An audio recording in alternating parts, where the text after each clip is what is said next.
Hello civil engineers, uploading the third lecture video in the lecture series Designing and Detailing of Industrial Structures, especially in the petrochemical facilities. Now in the second lecture, I mentioned various departments which exist in a typical multinational company doing designing and detailing of industrial structures. So it's a multidisciplinary organization. Now, why I told you all the list of departments? It's not just to inform you about the names of the department, but there is one more reason behind it. That is, in which of these departments a civil engineer can apply and get a job. It's not all civil engineers or junior engineers are very good at structures, not very conversant with bending moment shear force diagram. Then you don't have to be uh, sad. You can apply in various other departments also. For example, first, projects. If you have good communication skills, good writing skills, you can do good teamwork, team working, team building, and also you can communicate with client. Then you can apply in the projects department. You can do few project management courses which are available in various institutes. After projects, you can also apply in project controls or planning department. We had in civil engineering syllabus one subject called scheduling and planning, wherein bar charts and scheduling was taught to us. Nowadays many engineering colleges are teaching primavera also during first 4 years of civil engineering. If you have liking for that subject, then you can apply in the project controls department also. After that, there will be a procurement department. Yes, a civil engineer can apply in the procurement department if you can do the market study, negotiate well for the materials or equipments or raw material used for concrete and all that, then you can apply in the procurement department also. After procurement, costing and estimation. We had in civil engineering a subject called quantity surveying. If you have liking for that, you can apply in costing and estimation department also. Basically they find out the quantities, MTO and or BOQ for the project. So you can apply for that.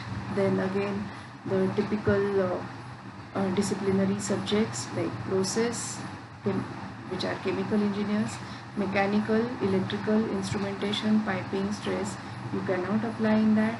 But in civil department, many organizations, they call it CSA department, which consists of civil, structural and architectural.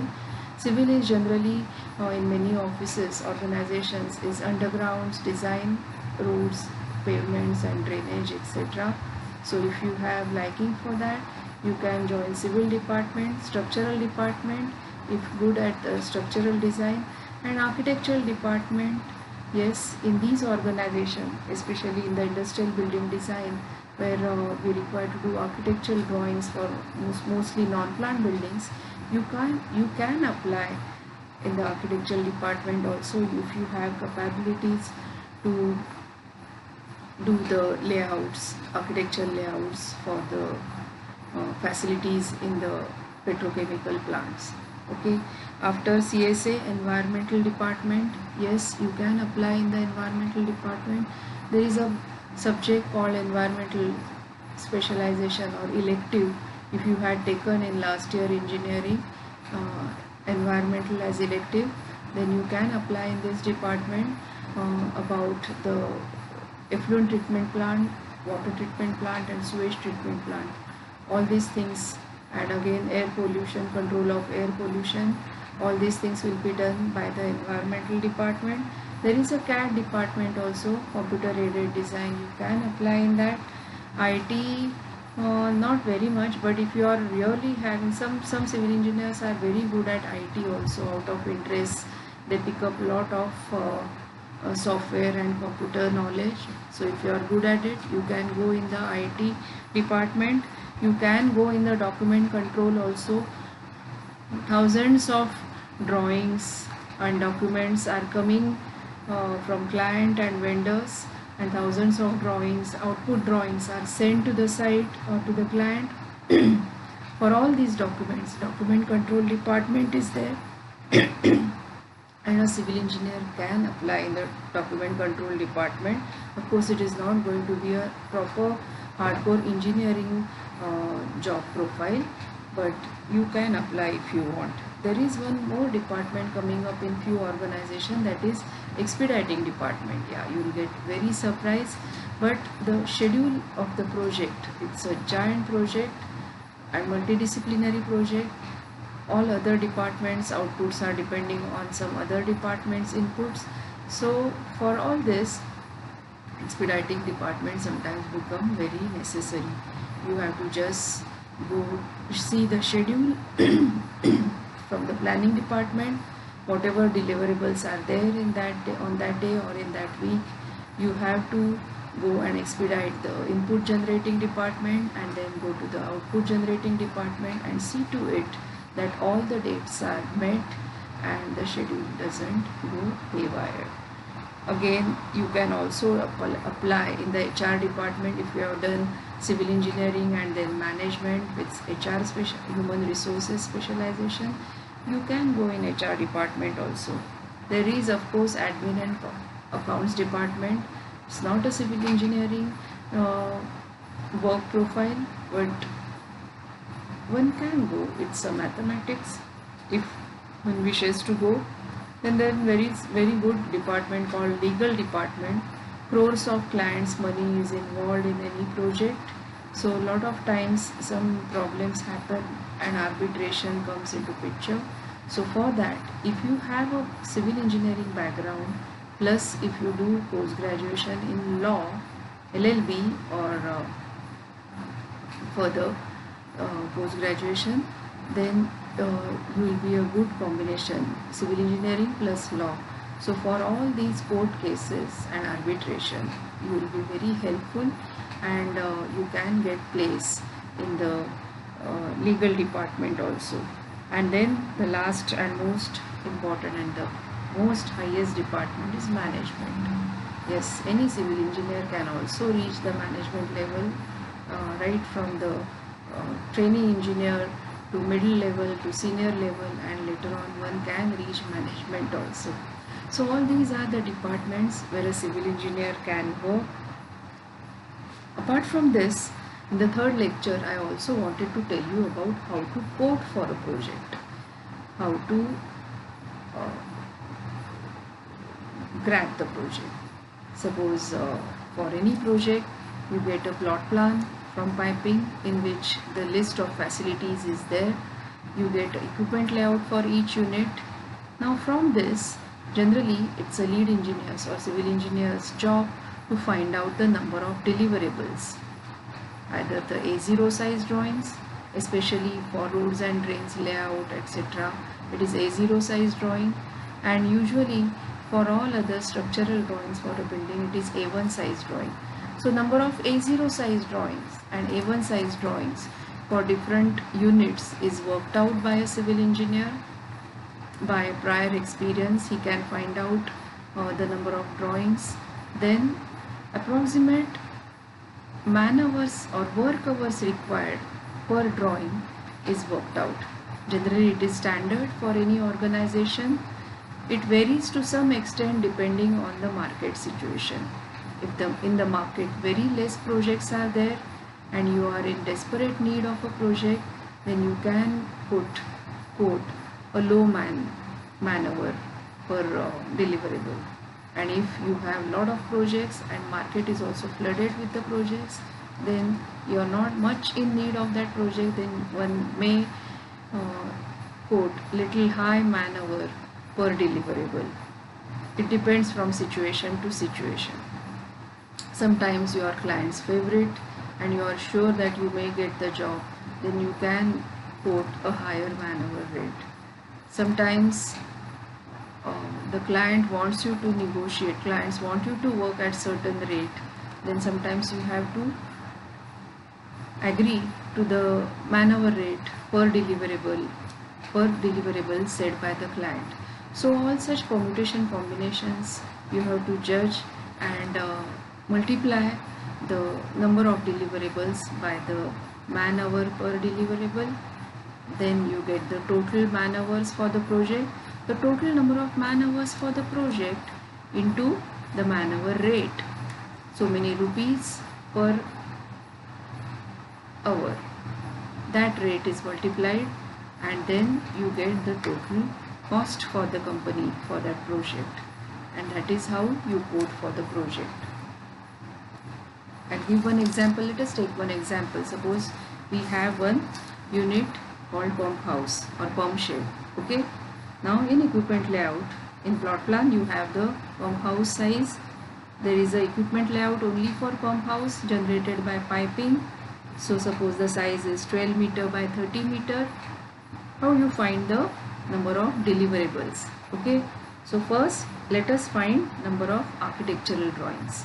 Okay. There will be a ground floor plan and a roof layout. Okay. Then there will be all four side elevations. Okay. And there will be a longitudinal section, maybe a cross section. Apart from that, there will be some miscellaneous drawing for details of ramp and equipment foundations, equipment locations, etc. etc. So say approximately 5 architectural drawings are there, suppose. Okay. Now let us work out the structural design drawings for this pump house. So there will be a foundation plus tie beam layout and RC details of foundation tie beam. Then there will be a column layout and RC details of columns. Then there will be a grade slab layout and RC details of grade slab. That grade slab will have few equipment foundations also in it. It's a pump house, so pumps are going to be there. Then there will be a roof layout, roof truss layout, and the section. There will be a gutter beam layout. If it is RC gutter beam, there will be RC gutter beam layout and detail drawing. And then there will be monorail and few pipe supports or platforms, such miscellaneous. So suppose say 10 structural drawings are there, 5 architectural drawings are there. So this pump house or pump shed has 15 drawings. Okay. Now all are A1 size drawings. Generally all these planned, non-planned buildings will be invariably A1 size. Okay. They are very easy to open and stand at the site compared to A0. A0 you have to spread your hands like that. So generally roads and drain layout will be A0 and all these structural design drawings will be A1. Now you have 15 A1 size drawings. Suppose your man hour rate or per deliverable is 60 hours. That is decided by the projects and head of the department and generally your organization. So 15 drawings into 60, so 900 hours, total 900 hours are there for this pump house. Now the man hour rate of the organization will be decided. That depends on the market scenario, the company's project scenario, etc. and so many other factors. So suppose you have 15 into 6, 900 hours into say suppose 1000 hours, 1000 rupees per hour. Suppose I am just giving an example. So 900 into 1000, that is how much? 90,000. That is the cost of that detail engineering of that building for company, for civil. Okay. So like this, the total man hours for the whole project, you have a plot plan, you have the details of sizes of all the facilities, then total man hours for the whole project are worked out and the total cost of the project is found, and then we quote for the project. Okay. Generally L1, the lowest, gets the project in the market from the client, but sometimes if your client's favorite and then if you are little high, then client will request you to reduce your rate and come to a certain rate, and then he will give you the project. And to get the project, yes, we reduce our man hour rate sometimes, just to grab the project, just to keep the client happy with us. So this is how we code for the project. And I also told you in this third lecture about which all departments a civil engineer can apply. So civil engineers, do keep it in mind, and this is certainly a very flourishing career line, design of industrial structure internationally also and in India also. So do keep it in mind and work accordingly. Try to grab job in this organization. Okay, bye. Now if you have any queries, you can write in the comment box below. Like the video, subscribe to the video, share it with your colleagues and friends, and also you can, if you have any questions, you can ask it in the comment box below. I'll be also writing an email ID, so if you have any detailed questions, you can send it to me. So let us wait for the fourth lecture video after this. Bye.